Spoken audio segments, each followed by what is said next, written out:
الله محمد رسول الله لا إله إلا الله محمد رسول الله لا إله إلا الله محمد رسول الله.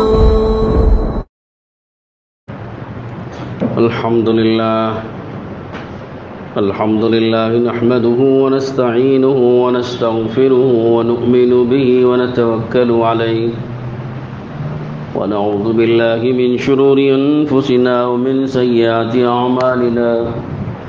من يهده الله فلا مضل له ومن يضلله فلا هادي له ونشهد أن لا إله إلا الله وحده لا شريك له ونشهد أن سيدنا ومولانا محمدا عبده ورسوله صلى الله عليه وعلى آله وأصحابه وبارك وسلم تسليما كثيرا كثيرا. أما بعد فأعوذ بالله من الشيطان الرجيم. بسم الله الرحمن الرحيم. لقد جاءكم رسول من أنفسكم عزيز عليه ما عنتم حريص عليكم بالمؤمنين رؤوف رحيم. صدق الله العظيم.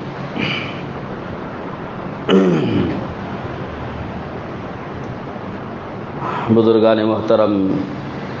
دوستوں، بھائیوں، بزرگوں،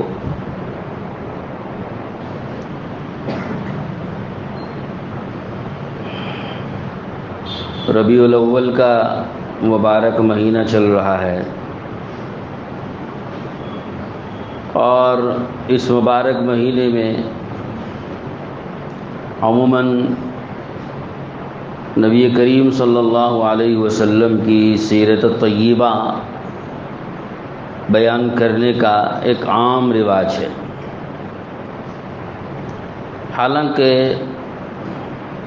نبی پاک صلی اللہ علیہ وسلم کی سیرت تو پورے سال بھر میں بیان ہونا چاہیے.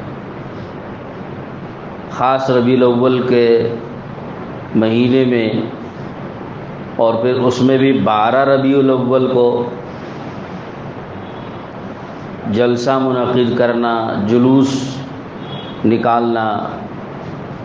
یا کوئی اور تقریبات، خوشی وغیرہ منعقد کرنا یہ شرعاً درست نہیں. کیونکہ نبی کریم صلی اللہ علیہ وسلم سے یعنی حضور اکرم صلی اللہ علیہ وسلم کی حیات مبارکہ میں آپ کی زمان نبوت میں تقریباً 23 مرتبہ ربیع الاول کا مہینہ آیا ہوگا. 40 سال میں آپ کو نبوت ملی، 63 سال میں آپ کا انتقال ہوا، تو کل 23 مرتبہ ربیع الاول کا مہینہ آیا. اور اس میں یقیناً آپ صلی اللہ علیہ وسلم کے علم میں ضرور رہا ہوگا کہ آپ کی پیدائش کب ہوئی تھی، کون سے مہینے میں ہوئی تھی. لیکن آپ دیکھیں پوری سیرت میں اور حدیث کی پوری کتابوں میں کہیں بھی یہ واقعہ نہیں ملتا کہ اس 23 سالہ نبوت والی زندگی میں آپ نے کبھی بھی میلاد النبی منایا ہو. اور پھر جشن میلاد النبی، اور پھر اس کا نام عید دینا، عید میلاد النبی، عید میلاد. کبھی حضور صلی اللہ علیہ وسلم سے یہ ثابت آپ نہیں کر سکیں، یہ کوئی بھی نہیں کر سکتا. کیونکہ پوری سیرت میں کوئی ایک واقعہ بھی نہیں ملتا کہ آپ نے عید میلاد النبی منایا، جشن میلاد النبی منایا یا میلاد النبی منایا، آپ کی یوم ولادت آپ نے منائی، برتھ ڈے آپ نے منایا ہو اپنا، کہیں نہیں ملتا. اور پھر حضور کا وصال مبارک ہو گیا، 100 سال تک تقریباً صحابہ زندہ تھے. حضور کے وصال کے بعد 100 ہجری تک، بعض روایتوں میں 110 ہجری، ایک روایت میں ایک بعض صحابہ 130 ہجری تک زندہ تھے. تو تو اس پورے صحابہ کے 100 سالہ زمانے میں، نبوت کے 23 سال نکال دو تو 80 سال کے زمانے میں، کسی صحابی سے، صحابہ کی سیرت میں، صحابہ کے واقعات میں اور صحابہ سے جو فتاوی یا احادیث منقول ہیں ان میں کہیں بھی اس کا ذکر نہیں ملتا کہ انہوں نے حضور صلی اللہ علیہ وسلم کے وصال کے بعد عید میلاد منایا ہو، جشن میلاد منایا ہو یا میلاد النبی کے نام سے کوئی دن منایا ہو، کہیں نہیں ملتا۔ نہیں ملنے کا مطلب اور نہ ملنے کی وجہ یہ ہے کہ انہوں نے منایا ہی نہیں، نہ عید میلاد منایا، نہ جشن میلاد منایا، نہ میلاد النبی کا کوئی دن منایا، نہ برتھ ڈے منایا، کوئی دن آپ نے منایا نہیں، صحابہ نے نہیں منایا۔ تو اب لہذا نبی کریم صلی اللہ علیہ وسلم نے بھی نہیں منایا عید میلاد کو اور جشن میلاد نہیں کیا اور صحابہ نے بھی نہیں کیا۔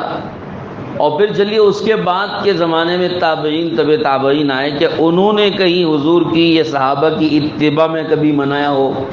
تو وہ بھی ثابت نہیں ملتا۔ پھر تو جو چیز خیر القرون میں ثابت نہیں ہے ہم اس پر کیوں اصرار کر رہے ہیں اور ہم اس پر ضد کیوں کر رہے ہیں کہ عید میلاد النبی منانا چاہیے، جشن میلاد منانا چاہیے اور میلاد النبی یعنی حضور کی ولادت کا دن منانا چاہیے۔ خلاصہ یہ کہ دوسرے الفاظ میں کہو تو حضور صلی اللہ علیہ وسلم کا برتھ ڈے منانا چاہیے۔ میلاد کا معنی لفظ عربی میں میلاد کہتے ہیں یوم ولادت کو، ولد یلد سے میلاد جو ہے وہ یوم ولادت کو کہتے ہیں۔ میلاد النبی کا مطلب حضور کی ولادت کا دن، تو میلاد النبی منانے کا مطلب حضور صلی اللہ علیہ وسلم کی برتھ ڈے منانا ہے۔ تو جب حضور سے بھی، صحابہ سے بھی اور پیچھے خیر القرون کے زمانے میں تمام تابعین، طب تابعین وغیرہ سے بھی یہ بات ثابت نہیں ہے تو ہم کیوں اس پر ضد کرتے ہیں کہ میلاد النبی منانا چاہیے اور اس کو عید کا دن قرار دینا چاہیے اور اس دن جشن کرنا چاہیے، جلوس نکالنا چاہیے، جلسے منعقد کرنا چاہیے، یہ ہم کیوں اس پر ضد کر رہے ہیں؟ تو یہ ہمارا اس طرح ایک چیز پر ضد کرنا در حقیقت دین میں ایک نئی چیز کو ایجاد کرنے کے برابر ہوا اور اسی کا نام بدعت ہے۔ اسی لیے ہمارے علماء اس کے قائل نہیں ہیں، علماء دیوبند اس بات کے قائل نہیں ہیں کہ حضور صلی اللہ علیہ وسلم کے ولادت کا دن جو ایک ولادت کے دن کے طور پر جشن منایا جائے یا عید منائی جائے، جلسہ کیا جائے یا جلوس نکالا جائے، اس کے ہمارے علماء دیوبند اسی لیے قائل نہیں ہیں اور اس کو نہیں مانتے ہیں۔ دیگر علماء اپنے طور پر وہ کر رہے ہیں تو ان کے پاس کوئی دلیل نہیں ہے، بلا دلیل یہ چیز کی جا رہی ہے، تو یہ ایک نئی چیز کو وجود میں لانا ہوا، ایک بدعت کو وجود میں لانا ہوا، اور جو لوگ اس میں شریک ہو رہے ہیں وہ بدعت کو وجود میں لا رہے ہیں، بدعت کو مضبوط کر رہے ہیں۔ جو لوگ ان جلسوں میں شریک ہوتے ہیں، جو لوگ ان جلوس میں شریک ہوتے ہیں، وہ در حقیقت اس بدعت کو مضبوط کر رہے ہیں، اور ہمیں تو چاہیے کہ بدعت اور خرافات کو ختم کریں، نہ کہ مضبوط کریں۔ تو اگر ہم اس میں شریک ہوتے ہیں یا اس دن ہم کوئی جشن مناتے ہیں یا اس دن ہم کوئی خوشی مناتے ہیں اور اس دن کو ہم اگر عید کے طور پر مناتے ہیں تو پھر یہ ایک شریعت میں ایک جو ثابت نہیں ہے ایسی چیز کو ہم جو ہے ثابت مان رہے ہیں، اسے دین سمجھ رہے ہیں اور ایک بدعت کو ہم گھڑ رہے ہیں یا بدعت کو ہم وجود میں لا رہے ہیں یا بدعت کو ہم مضبوط کر رہے ہیں، تو ہم کو اس کا گناہ ہوگا قیامت کے دن۔ تو ایک بات تو یہ ہو گئی۔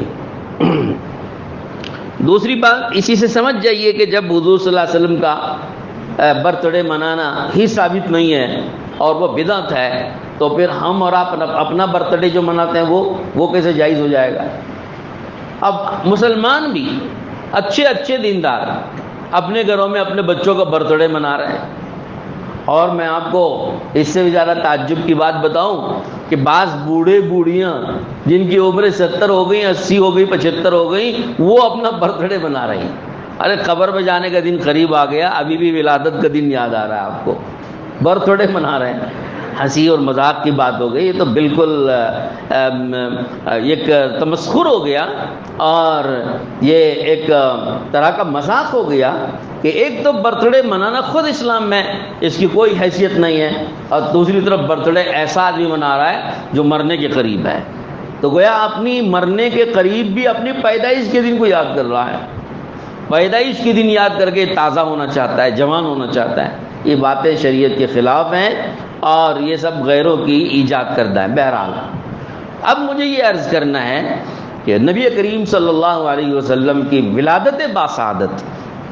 میں اس کی تفصیل تو انشاءاللہ آئندہ پیش کروں گا کہ ولادت باسعادت آپ صلی اللہ علیہ وسلم کی کس مہینے میں ہوئی، کس تاریخ میں ہوئی، اس بارے میں صحیح قول اور صحیح بات کیا ہے، آپ کا وصال مبارک کس دن کس موقع پر ہوا، کس دن ہوا، یہ ساری چیزیں انشاءاللہ میں آئندہ عرض کروں۔ اس سے پہلے اس وقت میں قرآن مجید کی ایک آیت میں نے پڑھی تھی، اس آیت کے ضمن میں حضور صلی اللہ علیہ وسلم سے متعلق ایک بنیادی بات مجھے آپ کو سنانی ہے۔ اللہ تعالیٰ نے قرآن میں فرمایا لَقَدْ جَاءَكُمْ رَسُولٌ مِّنْ أَنفُسِكُمْ، کہ تحقیق کے تمہارے درمیان ایک رسول آئے تمہارے ہی میں سے، من انفسکم، تمہارے ہی میں سے، تمہارے ہی میں سے کا مطلب ہے تم انسانوں ہی میں سے آئے، فرشتوں میں سے نہیں آئے۔ دوسرا مطلب یہ ہوا کہ یہ خطاب ہو رہا عربوں کو، قریش کو، تو ان سے کہا جا رہا ہے کہ تمہارے ہی میں سے ایک نبی آئے ہیں، یعنی قریش میں سے نبی آئے ہیں، دونوں مطلب ہیں۔ تیسرا ایک اس آیت پاک کی تیسری ایک اور قرات ہے، اس قرات کے اعتبار سے ایک تیسرا مطلب بھی نکلتا ہے۔ حضور صلی اللہ علیہ وسلم نے خود ارشاد فرمایا حدیث میں، بعض روایتوں میں موجود ہے کہ لقد جاءکم رسول من انفسکم کو دوسری قرات کے ساتھ پڑھیں گے لقد جاءکم رسول من انفسکم، ایک دوسری قرات ہے۔ یہ انفسکم کا مطلب ہے، انفس کسے کہتے ہیں؟ یہ اس میں تفضیل کا صیغہ ہے، عربی کے قاعدے کے اعتبار سے اس میں تفضیل کا صیغہ ہوتا ہے۔ جو لوگ عربی کا گرامر پڑھتے ہیں، صرف پڑھتے ہیں، نحو پڑھتے ہیں، وہ جانتے ہیں کہ انفس افعل کے وزن پر اس میں تفضیل کا صیغہ ہوتا ہے، اور اس کا معنی ہوتا ہے کہ تم میں جو سب سے زیادہ نفیس ترین، شریف ترین لوگ ہیں، ان میں سے تمہارے درمیان ایک رسول آئے ہیں۔ یعنی حضور صلی اللہ علیہ وسلم کو اللہ تعالیٰ نے انسانوں میں سب سے شریف لوگوں میں، سب سے زیادہ نفیس ترین لوگوں میں، سب سے زیادہ پاکیزہ لوگوں میں، نسب میں اللہ نے آپ کو پیدا فرمایا۔ اس کی تفسیر میں صحابہ ہی سے غالباً حضرت عبداللہ بن مسعود ہیں یا حضرت ابوبکر صدیق رضی اللہ عنہ ہیں، صحابہ ہی سے بات منقول ہے کہ اس کا مطلب یہ بیان کیا کہ حضور نے خود فرمایا کہ انا انفسکم نسبا وصہرا، آپ نے خود فرمایا کہ میں تم میں نسب کے اعتبار سے بھی اور سسرالی صہری اور سسرالی رشتے کے اعتبار سے بھی، دونوں اعتبار سے میں تم میں سب سے زیادہ پاکیزہ نسل اور پاکیزہ خاندان میں پیدا کیا گیا۔ یہ تو حضور کے الفاظ ہوئے، میں اس کو آپ کو سمجھاؤں کہ اس کا کیا مطلب یہ ہے کہ حضور پاک صلی اللہ علیہ وسلم کا جو اپنا نسب ہے کہ آپ صلی اللہ علیہ وسلم کا نام محمد، آپ کے والد کا نام عبداللہ، آپ کے دادا کا نام عبد المطلب، اور آپ کے پردادا کا نام ہاشم، اور ان کے والد کا نام عبد مناف، اور یہ سلسلہ چلتے چلتے چلتے چلتے چلتے معاذ ابن عدنان تک پہنچتا ہے، جو صحیح سند کے ساتھ ثابت ہے، بخاری شریف میں بھی اور دیگر حدیث کی کتابوں میں بھی حضور کا یہ نسب ثابت ہے معاذ ابن عدنان تک، کہ محمد ابن عبداللہ بن عبد المطلب بن ہاشم بن عبد مناف، اسی طرح سلسلہ معاذ ابن عدنان، اور پھر معاذ ابن عدنان کے بعد ایک اور سلسلہ حضور کے نسب کا چلتا ہے، اور وہ چلتے چلتے چلتے حضرت ابراہیم علیہ السلام پر جا کے ختم ہوتا ہے۔ حضرت ابراہیم، حضرت اسماعیل ان کے بیٹے، حضرت اسماعیل علیہ السلام کے بعد ابراہیم علیہ السلام پر پہنچتا ہے۔ ایک نسب کا سلسلہ حضور کا یہ بھی ہے، مگر یہ سلسلہ نسب کے بارے میں روایتیں مختلف ہیں، کسی میں کچھ ہے کسی میں کچھ ہے، لیکن بہرحال اختلاف روایات کے باوجود حضور کا نسب حضرت اسماعیل بن ابراہیم علیہ السلام تک پہنچ جاتا ہے۔ تیسرا حضور کا سلسلہ نسب ابراہیم علیہ السلام کے بعد سے لے کر حضرت نوح علیہ السلام کے واسطے سے ہوتا ہوا حضرت آدم علیہ السلام تک پہنچتا ہے، اور یہ صحیح سندوں سے ثابت نہیں ہے، دونوں کے دونوں نسب صحیح سند سے ثابت نہیں ہے۔ جتنی بات صحیح سند سے ثابت ہے وہ یہ کہ معد ابن عدنان تک حضور کا نسب صحیح سندوں سے ثابت ہے، اس کو بیان کرنا درست ہے، اس سے اوپر بیان کرنے کے متعلق علماء کی رائے نہیں ہے، اگرچہ کہ بعض علماء جیسے مولانا طارق جمیل یا دیگر حضرات اس کو بیان کرتے ہیں، مگر محققین کی رائے یہ ہے کہ اوپر کا جو نسب ہے حضرت ابراہیم علیہ السلام اور آدم علیہ السلام تک جو پہنچتا ہے حضور کا، وہی صحیح سندوں سے ثابت نہ ہونے کی وجہ سے اختلاف روایات کی بنا پر اس کو بیان کرنے سے منع کیا جاتا ہے۔ معد ابن عدنان تک صحیح سند سے ثابت ہے، اس کو بیان کرنے کی اجازت ہے۔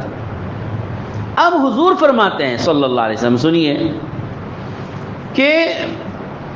لیس منا من لدن آدم صفاح کلنا نکاح، او کما قال، آپ فرماتے ہیں کہ آدم علیہ السلام سے لے کر مجھ تک میرے سلسلے نسب میں جتنی ولادتیں ہوئی ہیں سب کے سب نکاح کی بدولت ولادتیں ہوئی ہیں، کوئی ایک ولادت بھی غلط کاری سے نہیں ہوئی ہے، کوئی ایک ولادت بھی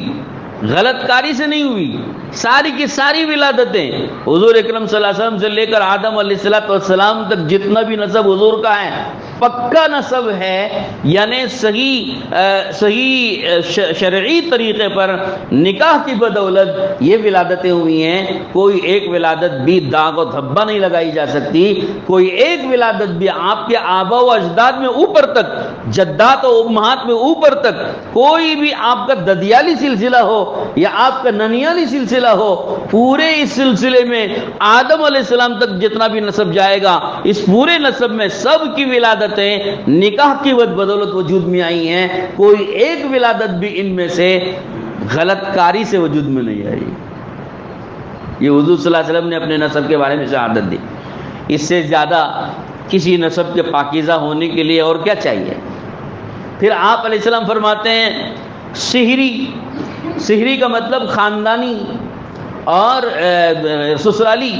سسرالی خاندان، یعنی حضور اکرم صلی اللہ علیہ وسلم کی ازواج مطہرات 11 تھیں، آپ کی جتنی ازواج مطہرات ہیں ان سب کا بھی نسب اسی طرح پاک صاف ہے۔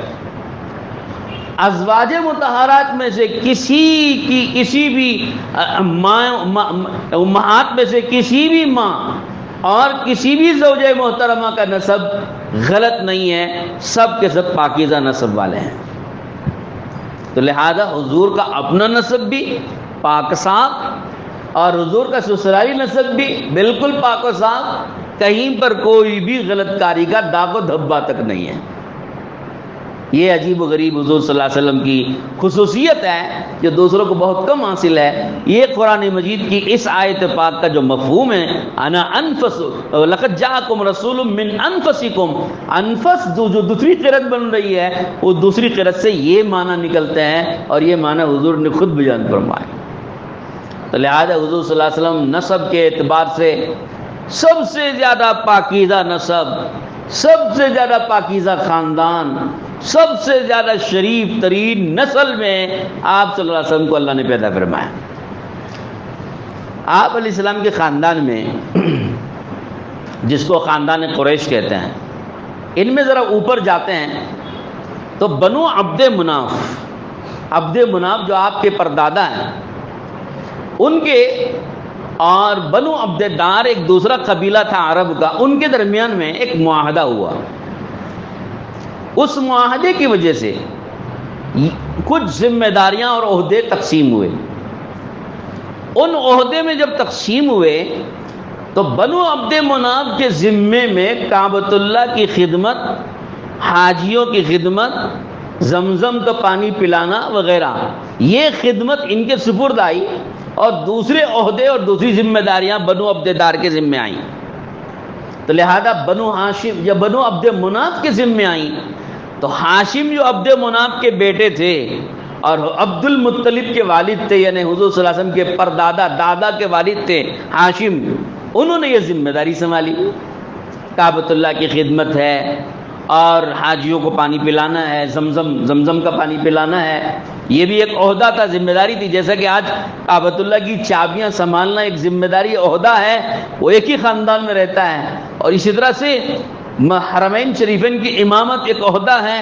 حرمین شریفین کی مؤذنی ایک عہدہ ہے، حرمین شریفین کی تولیت اور متولی بننا ایک عہدہ ہے۔ اسی طرح سے زمزم کا پانی سیراب کرنا اور پلانا بھی ایک عہدہ ہے۔ اور یہ جب عہدے تقسیم ہوئے تو یہ عہدہ بنو عبد مناف یعنی حضور صلی اللہ علیہ وسلم کے جو پردادا کے والد ہیں ان کے حصے میں آیا، تو چنانچہ ہاشم، حضرت ہاشم وہ اس کے متولی بنے۔ حضرت ہاشم یہ سب سے پہلے وہ شخص ہیں جنہوں نے عربوں کی تجارت کے دو الگ الگ موسم مقرر کر کے ملک شام اور ملک یمن دو الگ الگ سمتوں میں تجارت کرنے کی بنیاد ڈالی، تجارت کی شروعات کرائی۔ یہ عربوں پر ایک احسان تھا حضرت ہاشم کا کہ انہوں نے ایک تجارت کی بنیاد ڈالی، ایک سفر ملک شام کی طرف اور ایک سفر یمن کی طرف، ایک گرمیوں میں ایک سردیوں میں، گرمیوں میں ایک طرف سردیوں میں دوسری طرف۔ اسی کا ذکر قرآن مجید میں ہے، لِإِيلَافِ قُرَيْشٍ إِيلَافِهِمْ رِحْلَةَ الشِّتَاءِ وَالصَّيْفِ رِحْلَةَ الشِّتَاءِ وَالصَّيْفِ، گرمیوں کا سفر، سردیوں کا سفر۔ یہ لِإِيلَافِ قریش میں تذکرہ موجود ہے قریش کے ان دو سفروں کا، جس کی بنیاد ڈالی تھی ہاشم نے۔ تو ہاشم کو اللہ نے ایک بڑی خصوصیت دی کہ کعبۃ اللہ کی تولیت ہے اور کعبۃ اللہ کی خدمت ہے، حاجیوں کی خدمت ہے وغیرہ۔ تو چنانچہ یہ سلسلہ چلتا رہا۔ ایک سفر میں ہاشم روانہ ہوئے ملک شام کی طرف، راستے میں مدینہ منورہ پڑتا تھا۔ مدینہ منورہ پہنچ کر کے انہوں نے وہاں پر ایک عورت سے نکاح کیا اور ان کے ساتھ کچھ دن گزارے۔ کچھ دن گزار کے جب وہ حاملہ ہو گئیں تو ان کو اسی حالت میں چھوڑ کر وہ ملک شام کے لیے تجارتی سفر پر روانہ ہو گئے۔ اب وہ جو تجارتی سفر پر ملک شام کے لیے ہاشم روانہ ہوئے تو ملک شام پہنچے، اور ملک شام پہنچ کر فلسطین کے علاقے میں قضاء و قدر سے اللہ رب العزت نے ان کو بلا لیا، یعنی ان کی وفات ہو گئی، ان کا انتقال ہو گیا، وہیں دفن ہو گئے، وہ واپس نہیں آ سکے۔ ادھر جس عورت کے ساتھ نکاح کیا تھا ان کے بطن سے ایک لڑکا پیدا ہوا، اور وہ لڑکے کے بال سفیدی تھی ان میں، اور ان کے بالوں میں سفیدی رہنے کی وجہ سے اس ماں نے ان کا نام شیبہ رکھا۔ شیبہ سفیدی والے کو کہتے ہیں، بالوں میں سفیدی والے کو، اسی لیے بوڑھے آدمی کو بھی شیبہ کہتے ہیں، تو شیبہ انہوں نے نام رکھا۔ اب یہ لڑکا بڑا ہوتا رہا، اس کو پالتی رہیں، اپنی ننیال میں ہی مدینہ منورہ میں رکھ کے ان کو پالتی رہیں، پوستی رہیں۔ اس کا علم حضرت ہاشم کے دیگر خاندان کے لوگوں کو نہیں تھا۔ بہت دنوں کے بعد، تقریباً یہ لڑکا 10-12 سال کا جب ہو گیا، تب ہاشم کے خاندان والے جو مکہ مکرمہ میں رہتے تھے ان کو پتہ چلا کہ وہاں انہوں نے شادی کی ہے اور ان کے لڑکا پیدا ہوا ہے اور وہ لڑکا بڑا ہو گیا ہے۔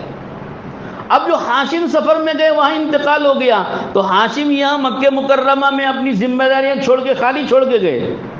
حاجیوں کی خدمت کرنا اور ان کو زمزم کا پانی پلانا وغیرہ وغیرہ، یہ ذمہ داریاں خالی چھوڑ کے گئے۔ تو ان کی اس جگہ پر ان کے بھائیوں میں سے مطلب ایک نام کے تھے، انہوں نے ان ذمہ داریوں کو سنبھال لیا، اور مطلب ہاشم کے وصال کے بعد کعبۃ اللہ کی اور حجاج کرام کی ساری ذمہ داریاں نبھاتے رہے۔ ان کو پتہ چلا کہ ہاشم جاتے ہوئے مدینے میں نکاح کر کے گئے تھے، اور جس عورت سے نکاح کیا تھا ان کے لڑکا پیدا ہوا ہے، تو وہ میرا بھتیجا ہے۔ تو انہوں نے فوراً سواری کی ترتیب بنائی، سفر کی ترتیب بنائی اور مدینہ منورہ گئے اور عورت کو تلاش کیا، اور پتہ چلا کہ ان کے یہاں ایک لڑکا پیدا ہوا ہے، اس کا نام شیبہ رکھا ہے۔ انہوں نے جا کے ان کو اپنا تعارف کرایا کہ میں بھائی ہوں ان کے، گویا میں ان کا چچا ہوں، لڑکے کا میں چچا ہوں، میں لڑکے کو اپنے ہاں لے جانا چاہتا ہوں۔ عورت نے دینے سے انکار کر دیا کہ میں تو نہیں دیتی، بچہ تو راضی تھا، عورت نے دینے سے انکار کر دیا۔ تو مطلب نے کہا کہ دیکھو میں ہاشم کے جو عہدے ہیں، حکومت ہے، ان کی جو سرداری ہے، اس سرداری میں اور حرم شریف کی مبارک خدمت میں ان کو لگانے کے لیے لے جانا چاہتا ہوں۔ تو اس پر وہ عورت راضی ہو گئی کہ جب اتنا بڑا عہدہ ملتا ہے، اتنا بڑا شرف اور اتنی بڑی عزت مل رہی ہے تو پھر لے جاؤ خوشی سے۔ تو انہوں نے ان کو حوالے کر دیا، انہوں نے ان کو اونٹ پر بٹھایا، اور ان پر بٹھا کر کے جب مکہ مکرمہ لے کے لوگوں نے دیکھا تو لوگوں نے فوراً کہا یہ عبد المطلب ہے۔ عبد المطلب کا مطلب مطلب کا غلام، یعنی مطلب مدینہ گئے اور ایک غلام خرید کے لے آئے، تو اس کو غلام کا لہذا اس کا نام رکھا عبد المطلب۔ تو حضرت مطلب نے کہا کہ یہ میرا غلام نہیں ہے، یہ تو میرا بھتیجا ہے، یہ تو ہاشم کا لڑکا ہے۔ تب لوگوں کو پتہ چلا کہ ہاشم کا یہ لڑکا ہے اور ہاشم کی اولاد بھی ہے۔ تو یہی وہ لڑکا ہے جو عبد المطلب کہلائے بعد میں۔ شیبہ ان کا اصل نام تھا، لیکن لوگوں نے جب پکارا عبد المطلب تو اسی نام سے مشہور ہو گئے، اور یہی وہ عبد المطلب ہے جو حضور اکرم صلی اللہ تعالی علیہ وسلم کے دادا ہیں۔ یہی وہ لڑکا ہے جو حضور کے دادا ہیں۔ اب وہ آئے اور چند دن کے بعد مطلب کا انتقال ہو گیا، وہ بیمار پڑے اور ان کا انتقال ہو گیا۔ تو مطلب جتنی ذمہ داریاں سنبھالتے تھے وہ عبد المطلب نے، یعنی ان کے بھتیجے ہاشم کے بیٹے حضور کے دادا، انہوں نے سنبھال لی ساری ذمہ داری عبد المطلب نے۔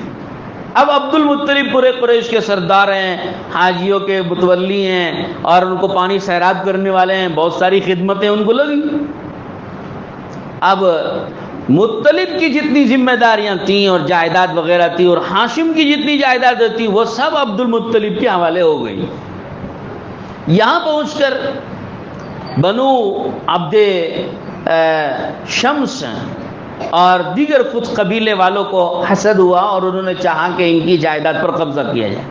چنانچہ آ کے انہوں نے قبضہ کر لیا۔ عبد المطلب بڑے پریشان ہوئے، چھوڑنے کو کہا تو چھوڑنے کو تیار نہیں تھے، اور بڑی سرداری اور اپنا ایک رعب اب دبدبہ بنائے ہوئے تھے۔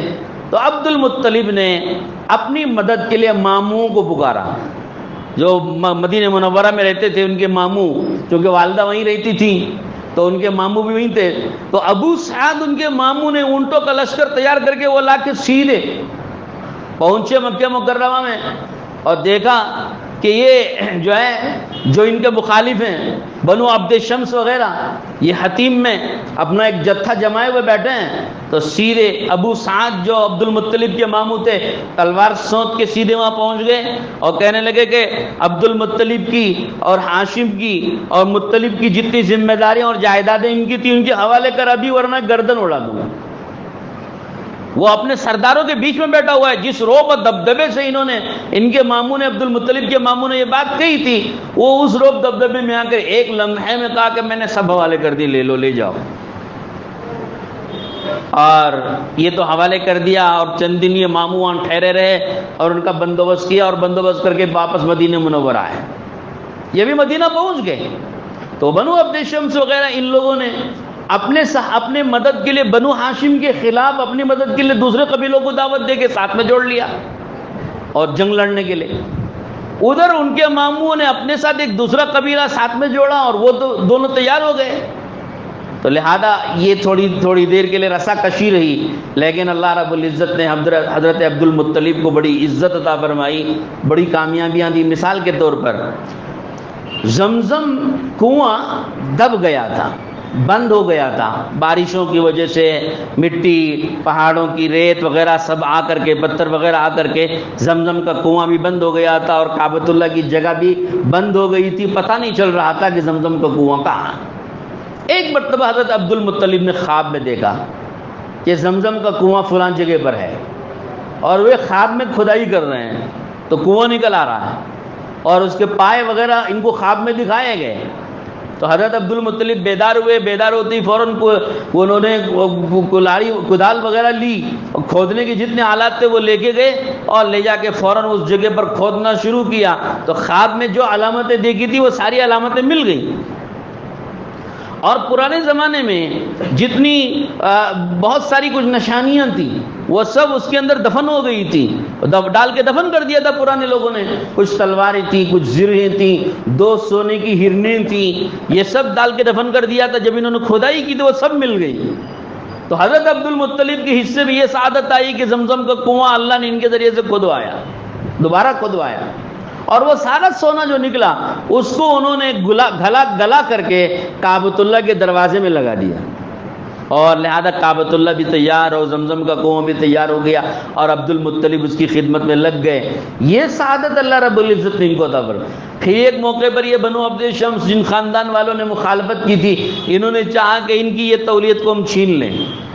اور زمزم کی ذمہ داری میں ہم بھی حصے دار ہو جائیں، مکہ مکرمہ کی تولیت میں متولی ہونے میں ہم بھی حصے دار ہو جائیں۔ یہ انہوں نے چاہا، اور اس کے لیے انہوں نے جو ہے کچھ لڑائیاں کی اور یہ طے پایا کہ مدینہ میں ایک فلاں عورت رہتی ہے، اس کے پاس فیصلے کو لے جائیں گے، وہ جو فیصلہ کرے گی ہم اس کو مانیں گے۔ چنانچہ دونوں مل کے مدینہ روانہ ہوئے۔ جب مدینہ روانہ ہوئے تو راستے ہی میں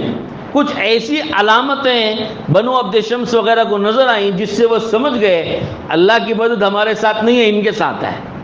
اور یہ زمزم کی خدمت اور کعبۃ اللہ کی خدمت اللہ عبد المطلب ہی سے لینا چاہتا ہے، ہمارے سے نہیں لینا چاہتا۔ یہ راستے میں علامتوں سے وہ سمجھ گئے، تو راستے ہی سے انہوں نے واپس ہی اختیار کر لی اور واپس آ گئے اور کہہ دیا کہ بھیا تم ہی سنبھالو، ہم کو نہیں چاہیے۔ تو بنو عبد المطلب ہی کے ذمے آئیں، اور عبد المطلب رحمۃ اللہ علیہ ان کو اللہ رب العزت نے 10 بیٹے عطا فرمائے تھے اور 6 بیٹیاں عطا فرمائی تھیں۔ ان 10 بیٹوں میں ایک بیٹے کا نام عبداللہ، اور حضرت عبد المطلب نے جب یہ خدمت ان کے ذمے آئی کعبۃ اللہ وغیرہ کی تو ایک نظر مانی، منت مانی کہ اگر اللہ مجھ کو 10 بیٹے دے اور وہ سب بیٹے اس لائق ہو جائیں کہ میری خدمت اور تعاون کر سکے میرے کام میں، تو پھر میں ان بیٹوں میں سے ایک بیٹے کو کعبۃ اللہ کے نام پر قربان کروں گا۔ یہ انہوں نے نظر مانی۔ اب وہ نظر تو پوری نہیں کر سکے، لیکن اللہ رب العزت نے ان کی نظر کے مطابق 10 بیٹے ان کو دیے۔ ان 10 بیٹوں میں ایک بیٹا حضرت عبداللہ ملے، اور انہی عبداللہ کے قسمت میں اللہ رب العزت نے خاتم النبیین حضرت محمد الرسول اللہ صلی اللہ علیہ وسلم کی ولادت اللہ نے ان کے حصے میں رکھی۔ تو اس طرح میرے دوستوں مجھے یہ عرض کرنا ہے کہ حضور اکرم صلی اللہ علیہ وسلم کے خاندان کو اللہ رب العزت نے بہت قدیم زمانے سے ایک شرف اور عزت سے مالا مال فرمایا ہے۔ میں ابھی آگے چل کر اور بھی کچھ چیزیں انشاءاللہ سناؤں گا حضرت عبد المطلب کے ساتھ کیا کیا واقعہ پیش ہے۔ آپ کو شاید سورہ فیل الم تری کیف فعل ربک باصحاب الفیل میں جو واقعہ ذکر کیا گیا اس واقعے کے بارے میں شاید آپ کو معلوم ہوگا کہ یہ واقعہ کس کے ساتھ پیش آیا تھا۔ یہ واقعہ عبد المطلب کے ساتھ پیش آیا تھا کہ ہاتھیوں کے لشکر ابرہا کے ساتھ آیا تھا اور اس نے حملہ کرنے کے لیے، اور اللہ رب العزت نے ان کے مقابلے میں عبد المطلب جو لڑائی کی ہمت نہیں رکھ سکتے تھے ان کو اللہ نے کیسی عزت دی، فتح دی، اور ابرہا ہاتھیوں کے لشکر کو اللہ نے کیسے ذلیل و رسوا کیا۔ یہ سارا واقعہ سورہ فیل کے اندر موجود ہے، اور یہ واقعہ پیش آیا ہی تھا عبد المطلب کے ساتھ میں۔ اس لیے عبد المطلب کی پورے عرب خاندان میں بڑی عزت ہو گئی کہ بھئی یہ تو اللہ والے، ان سے چھیڑ چھاڑ نہیں کرنا چاہیے، یہ تو بڑے اللہ والے ہیں، ان کے ساتھ چھیڑ چھاڑ نہیں کرنا چاہیے۔ اس لیے کہ ان کے ساتھ چھیڑ چھاڑ کرنے کا نتیجہ ابرہا نے دیکھ لیا کہ آسمان سے پتھر برسے، سب کے سب تباہ ہو گئے۔ ان کے ساتھ چھیڑ چھاڑ کریں گے تو خیر نہیں ہے۔ اس طرح عبد المطلب کو اللہ نے بڑی عزتوں سے مالا مال۔ اور ان کے بعد حضرت عبداللہ کا بھی واقعہ میں آگے انشاءاللہ بیان کروں گا۔ اللہ سے دعا فرمائیے کہ اللہ تعالی ہم سب کو نبی کریم صلی اللہ تعالیٰ علیہ وسلم کی محبت نصیب فرمائے، آپ کے ساتھ عقیدت اور عظمت کا لحاظ کرنے کی اور آپ پر کثرت سے درود پاک بھیجنے کی توفیق نصیب فرمائے۔ وآخر دعوانا الحمدللہ۔ لا الہ الا اللہ